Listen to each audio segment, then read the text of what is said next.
There comes a time in every orc mech's life where they must make something truly amazing, and one of the things that they often make is that of the krusha, a massive super heavy tank used by the orcs as a super heavy tank to smash through enemy lines and destroy the biggest enemy targets.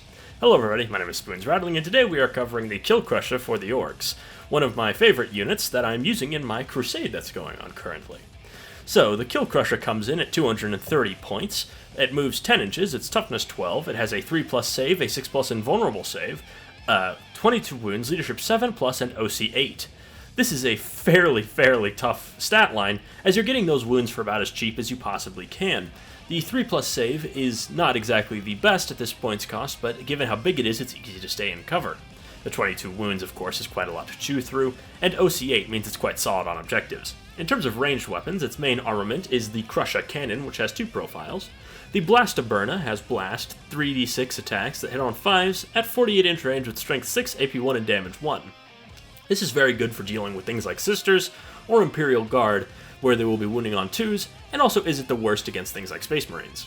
Next up is the Big Tank Hammer Shell, which is heavy, 1 attack that hits on 5s at 60-inch range with strength 16, AP 3, and a flat damage of 6. This is a very nasty anti-tank weapon, as well as being very good against pretty much anything in the game if you just need to hit it with one big attack.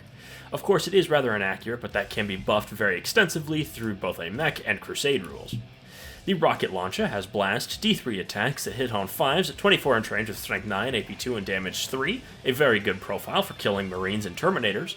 The Scorcha is Torrent, ignores cover, with D6 attacks that auto-hit at 12-inch range with strength 5, AP 1, and damage 1, and the Twin Big Shooter is Twin-linked, rapid fire 2, 3 attacks that hit on 5s at 36-inch range with strength 5, AP 0, and damage 1, fine for clearing out some chaff, and the Twin-linked does help in that regard. In terms of melee, it's surprisingly not awful for a tank. It is 6 attacks that hit on 4s at strength 8, AP 1, and damage 1. This also is benefited by the WA, of course, and with a mech buffing it, it is actually pretty good at killing 1-wound infantry. In terms of abilities, it of course has Deadly Demise at D6+2, so a huge explosion, and firing deck 12. The biggest booms is its main rule. In your shooting phase, just after selecting the target for this model's krusha cannon, the target unit and every other enemy infantry unit within 3 inches of that unit must take a battle shock test. Fairly so-so, but could have its uses, just given how long range the krusha cannon is. It has a transport capacity of 12, mega armor and jump pack take 2 slots, and it can't transport Gazgul. When it's at 7 wounds remaining, subtract 4 from its OC and 1 from the hit roll of any attacks made. This is quite a varied and useful profile, given its weapons, toughness, and transport capacity that allows you to sort of tailor it to whatever you may need. Its loadout also introduces some interesting options to increase its power further, and of course, its ability, while not special, can be useful to flip an objective in a desperate situation very conveniently. And of course, the big firing deck is useful to tailor it to whatever you need it to do, alongside its, of course, main armament of the krusha cannon. We are going to move on to the loadout, though. So the main thing with this thing's loadout is it comes with the krusha cannon and tracks as standard, and then it has 2 sort of equipment slots, if you will. This model can be equipped with one of the following, either 1 Twin Big Shooter, 2 rocket launches, or 1 Scorcha. Of course, getting 2 rocket launches is the best benefit here, mainly just because you're getting 2 of them, and then you can do the same thing again, so you can equip it with up to 4 rocket launches, which is super useful, just because having multiple copies of Blast is good, and the rocket launcher itself is a really good profile for dealing with most kinds of Marines, and once you have enough of them, they're actually very good at dealing with hordes. While the Scorcha and the Twin Big Shooter aren't awful, I think they're mainly just held back by the fact that they aren't 2 of them.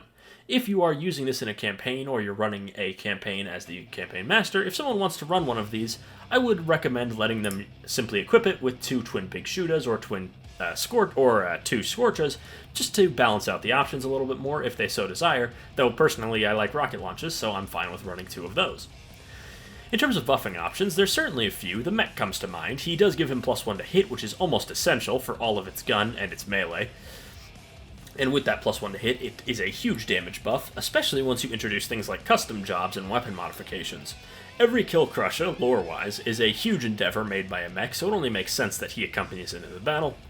In terms of who to transport with it, though, tank busters are very expensive, but I think are actually very solid. If you run 2 units of 5 inside of him, you'll have 10 rocket launches inside this thing, which gives an insane 10 copies of Blast. A volley from those is enough to take down just about any kind of infantry in the game, especially in big squads, especially something like a 20-man squad. They also can, of course, just stack saves, given how many there are, and it does complement the kill cannon itself quite well. Though, given how many blast weapons it has, you will want to keep this thing out of melee so it doesn't get tied up. Ludas are probably the most balanced of them all. They have their def guns, and the sergeant can bring a rocket or custom mega blaster. Though even with a mecha buff, those def guns will only get on 5s on the move. Unless you have shootier guns, the increase, their guns are useful for clearing any chaff that may be trying to slow the tank down in addition. Flash kits are similar.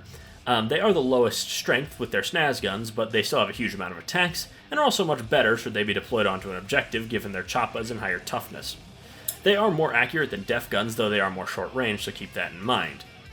The Shooter Boys are very mediocre damage-wise, but do bring an extra rocket launcher and are good at the start of a crusade where supply limit is low and you just want something to transport with them. Boys will do the job just fine, and I wanted to give an honorable mention to the Big Mech with Shock Attack Gun, as you can transport a unit of 10 and then bring 2 extra things. You could attach a Big Mech with Shock Attack Gun and bring 1 solo, and that will just add even more ridiculous amounts of DACA into one big bulky vehicle, which is not only a cool visual of the Shock Attack Guns on top of this thing, but I think is actually pretty good. In terms of detachments, he doesn't get too much from any of them, though Warhorde is of course good just to make his melee better, and when this thing starts getting low, keeping a command point on hand is very useful, if not mandatory for Kareen, as then you will have this thing be able to get out of the way of your army should it explode.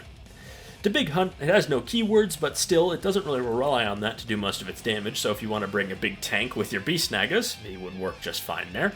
Cult of Speed, you could run a boss with Fasta than Used to jump out and charge, and then have a very scary unit with a big melee unit inside, as well as the Kill Krusha itself. Dread Mob doesn't have any support really, but it's similar to the Big Hunt where it can just sort of carry itself on its own power and the buffs it can get from characters and what it transports. Green Tide is obviously going to have no buffs, but I think this is an excellent unit to back up a horde of Greenskin Boys. And Bully Boys is similar to the Green Tide in how I think it can be used, though of course instead of hordes of boys it would be hordes of knobs. In terms of buffs, orks, of course, they really enjoy shootier guns, which can get them all the way to a 2+ to hit on the big cannon if you set it up the right way. Having a boss mech around is also useful to keep the battle scars away. In terms of weapon modification, making its main gun more accurate is huge just because of how inaccurate that big shot is. Adding Heirloom gives you an extra attack, which is super useful, and makes something like a Tau Railgun pretty envious. In terms of the specific Crusade packs, though, in the Tyrannic War, he could get Blessed Hull, Elite Crew, or Auto Repair Nodes, which are all super useful. Of course, Elite Crew lets you reroll 1s, Blessed Hull gets you a 5+ invuln, and Repair Nodes are super useful because it just heals you once per command phase. They can't stay in the fight longer and allow you to shoot more, which is of course what this thing wants to do. In Pariah Nexus, Empathic Disinclinator could be useful to have this thing just sit on an objective while being extra tough. I would say that would be the best use with Ludas. Hardened Defenses, Tank Hunter, and Reaper are all useful, as is Heavily Armored. Heavily Armored, of course, letting you change a failed save to 0. Hardened Defensive is giving you a Feel No Pain, Tank Hunter letting you reroll 1s to wound, and Reaper giving you reroll 1s to hit against infantry and vehicles, respectively. For each Tank Hunter being vehicles and Reaper being infantry, of course. In terms of competitors, the Kill Tank does come to mind as being effectively the next step up. The Kill Tank is faster, though is more fragile pound for pound given its 65-point price increase. It also lacks firing deck, and lacks the flexibility of the Crusher Cannon for being more focused, with either the anti-elite and vehicle of the Big Cannon or the Giga Shooter for dealing with hordes. Its auxiliary weapons are also significantly worse. Personally, I don't see much reason to run a Kill Tank over a Kill Krusha, and if I had a Kill Tank, I would just run it as a Kill Krusha. The Death Roll of Battle Force is pricier for the same profile, though it does contain a good few more anti-infantry guns, with up to 7 big shooters and up to 3 cannons, zap guns, or wabas. The zap guns are my favorite just because they're so random. It has a much larger transport size, and of course, extended to that, a larger firing deck, though for all its weapons it will struggle to deal with tough targets.